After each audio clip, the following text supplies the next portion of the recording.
During the 19th century, European powers established small trading ports along the Chinese coast, which was exactly how colonization began in regions like Africa and India. However, this was not the case in China, as unlike these regions, no foreign colonies were established deeper within the Chinese mainland. Most of China managed to avoid full-scale colonization, raising the interesting question, why was China never fully colonized? In the first half of the 19th century, the Chinese imperial government attempted to restrict British opium imports, which were detrimental to China's economy and society. This effort triggered the First Opium War in 1839, resulting in a British victory. As a consequence, Britain secured the right to trade opium and gained control of Hong Kong, among other concessions. This marked the beginning of a series of defeats for Imperial China at the hands of European powers, the United States, Russia, and Japan. These conflicts culminated in 1900 to 1901 when an eight-nation alliance invaded, conquered, and temporarily occupied Beijing.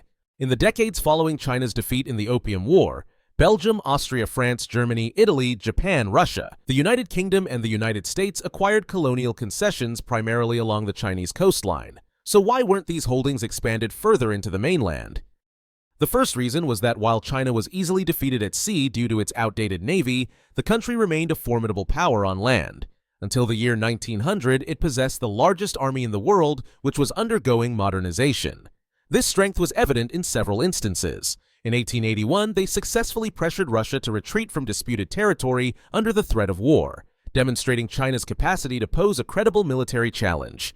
In 1885, the Chinese army managed to secure victories against France on land, only losing to them on sea.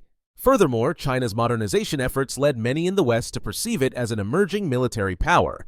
Even during the occupation of Beijing by the Eight-Nation Alliance in 1900 to 1901, China was not fully defeated.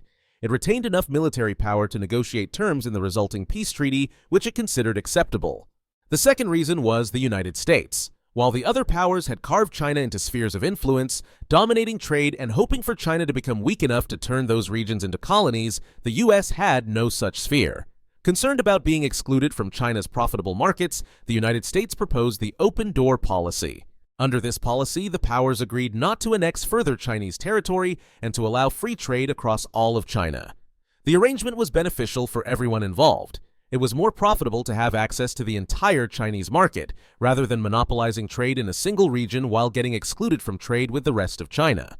Thus, China remained unconquered by colonial powers until Japan invaded China in the 1930s. And after the war, all foreign powers relinquished their colonial concessions in China one by one, with the last handovers being British Hong Kong in 1997 and Portuguese Macau in 1999. And with that, thank you for watching, and a big thank you to my supporter on Patreon, Rostislav1917.